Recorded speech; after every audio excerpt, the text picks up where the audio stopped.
ஓம் சத்குரு ஞான வள்ளலே சரணம். ஓம் கணக்கம்பட்டி சத்குருவே சரணம். என் அன்பின் பிள்ளையே, நீ எதிர்பார்த்தபடியே அல்லவா உன் வாழ்க்கையில் இப்பொழுது நடக்கப் போகிறது. எப்பொழுது எதை செய்ய வேண்டும் என்ற அறிவுறுத்தலை தருவதற்குத்தான் உன் அப்பன் நீண்ட நேரமாக உன்னிடம் பேசுவதற்கு காத்து கொண்டு இருக்கின்றேன். கேட்பாயா என் சாமி? என் குலதெய்வமே நீதான் என்றுதானே நீ என்னிடத்தில் வந்திருக்கின்றாய். அப்படி இருக்கும் பட்சத்தில் நான் உனக்கு ஒவ்வொரு செயலையும் பார்த்தல்லவா செய்து கொண்டிருக்கின்றேன். நீ மனதில் உள்ளது எப்படி இந்த அப்பனுக்கு தெரியும் புரியும் என்று குழப்பமாக இருக்கிறாயா? என் பிள்ளையின் ஆசை எனக்கு தெரியாதா? அதுவும் இன்று நேற்றா நீ இதை என்னிடம் கேட்டுக்கொண்டு இருக்கின்றாய். எத்துணை நாட்கள் தொடர்ந்து என்னிடம் இந்த ஆசையை நிறைவேற்றுவாயா என்று கேள்விகளை வைத்துக்கொண்டே இருக்கின்றாய். ஒரு அப்பனிடம் ஒரு செல்ல பிள்ளை தினம்தோறும் அதையே கேட்டுக்கொண்டு இருந்தால் இந்த அப்பன் மனது இறங்கி எப்போதாவது தந்துவிடுவான் என்ற எண்ணத்தில்தானே என்னிடம் நீ அழுது உன் மன்றாட்டை என்னிடம் வைத்து கொண்டு இருக்கின்றாய். அப்படி இருக்கும்போது இப்பொழுது உன் வேண்டுதலை கேட்டு இந்த அப்பன் மனம் இறங்கி வந்திருக்கின்றேன். நீ உன் பொக்கிஷத்தை வாங்கிவிட்டு போ சாமி.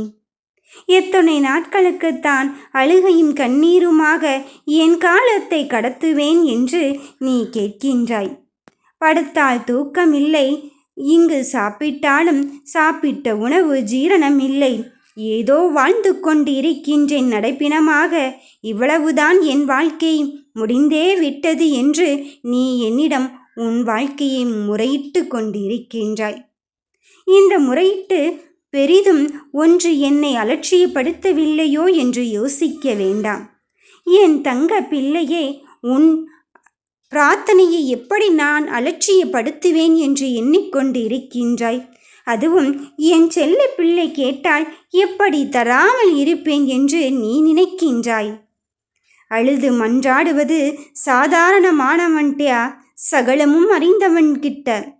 அப்படி இருக்கும் பட்சத்தில் நான் உனக்கான வேண்டுதலை நிறைவேற்றாமல் இருப்பேனா சாமி? ஒவ்வொரு நாள் விடியலும் இது நடக்குமா என்று என் பிள்ளை ஏங்கிக் கொண்டு இருப்பது இந்த அப்பன் அறியாமல் இருப்பேனா? இந்த கணக்கம்பட்டி யானை கையில் எடுத்துவிட்ட பிறகு இனி உன் கவலைகள் எல்லாம் கரைந்து விடத்தான் போகிறது. எத்தனையோ நாட்கள் என்னென்னமோ செய்து பார்க்கின்றாய். அத்தனை பரிகாரமும் எங்கேதான் சென்று கொண்டு இருக்கிறது என்று தெரியவில்லையே என்று ஒவ்வொரு நாளும் நீ யோசித்து இங்கு திக்குமுக்காடி திணறிக் கொண்டு இருக்கின்றாய். வாழ்க்கையில் இழந்ததெல்லாம் போதும் அப்பனே, இனி இழப்பதற்கு ஏதுமின்றி ஏதோ ஒரு மானத்தோடு நான் வாழ்ந்து கொண்டு இருக்கின்றேன். தன்மானம் மட்டும்தான் என்னிடம் மிஞ்சிக் கொண்டு இருக்கின்றது, வேறொன்றும் இல்லையே என்று என்னிடம் அழுது தவிக்கின்றாய்.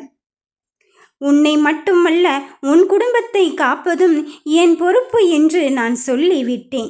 இனியும் நீ அழாத என் தங்க பிள்ளையே. வார்த்தைகள் ஒவ்வொன்றும் ஆறுதலுக்காக இந்த அப்பன் நான் உன்னிடம் இங்கு சொல்லவில்லை.